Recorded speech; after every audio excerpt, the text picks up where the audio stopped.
Hi Aquarius, mid-November 2025 na po tayo. Ito na po ang inyong reading.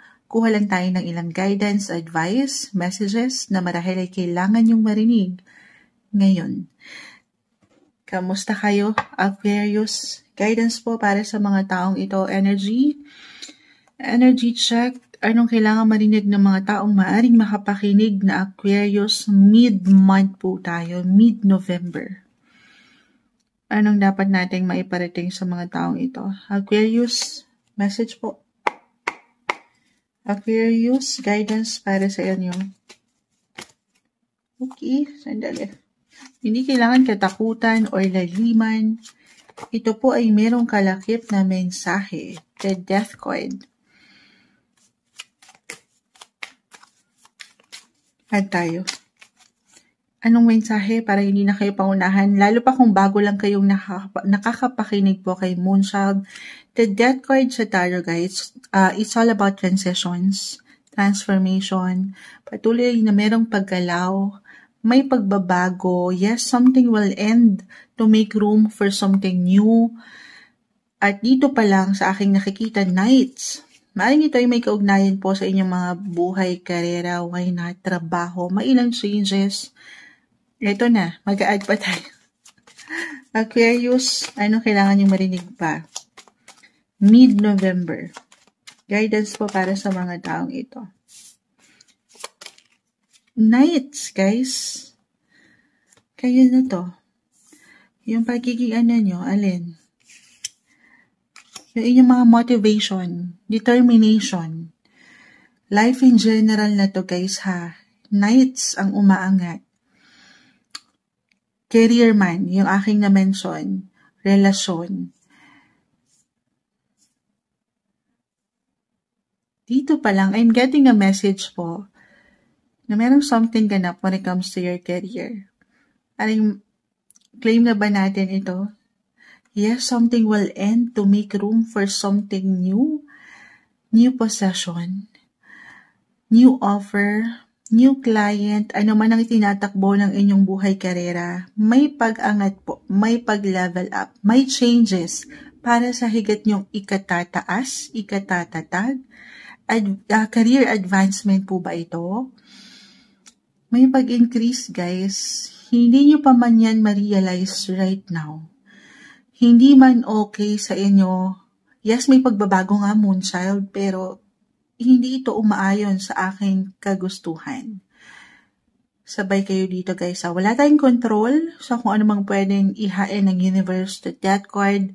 Pero meron kayong control, ha. Tuloy kayo. Huwag niyong sukuan yung mga gusto niyo pang mariting. Taliwas man ito para sa ilan sa inyong mga ninanais na marating. Meron pong dahilan yan. At the end of the day, kailangan nyo lang talagang pagkatiwalaan, trust the process, stay motivated, disciplined, eyes on the prize, Aquarius. At kung medyo merong kalabuan yan for some na parang hindi ito yung gusto nyo.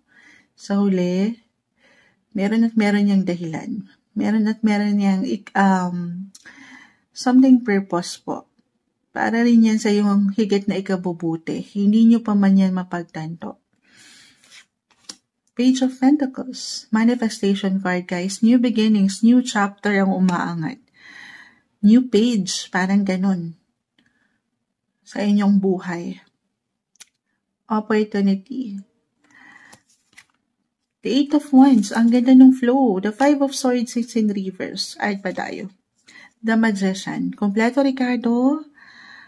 I feel na merong success, sumakses na ba?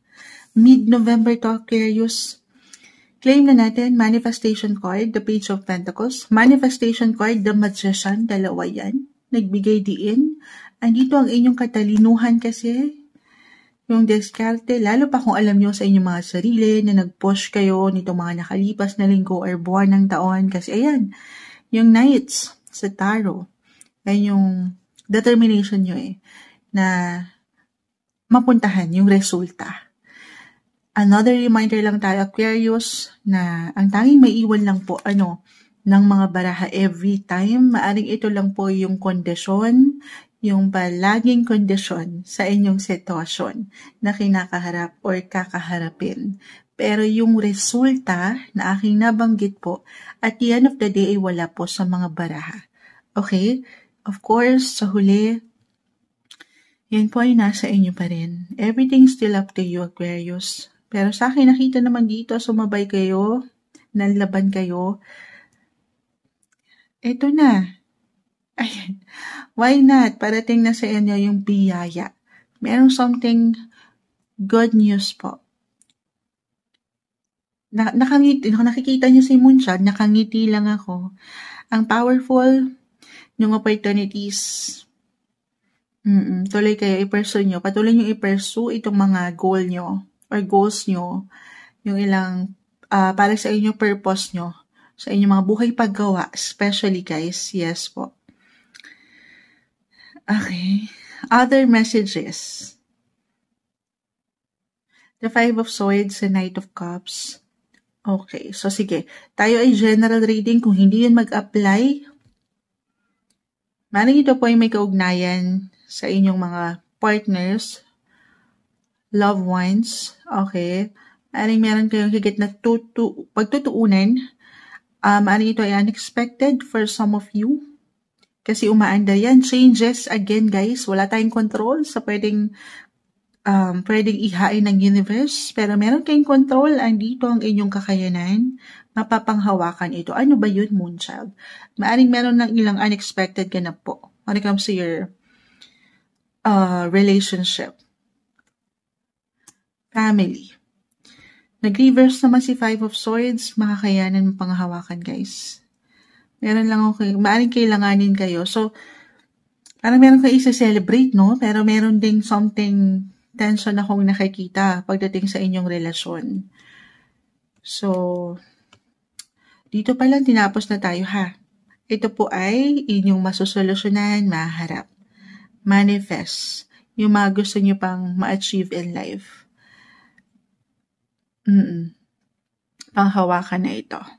Meron ba kayong other messages? Ang lawak ha. Anything connected po abroad, international, or travel. It doesn't matter kung ito ay long or short trips. Ayan. Parang kailangan yung magbiyahe talaga. Nights. Ayan, nakasakay kayo dyan. Sa kabayo. Ayan. Puro kabayo yung aking nakikita. Di ba sa Tagaytay merong ganyan?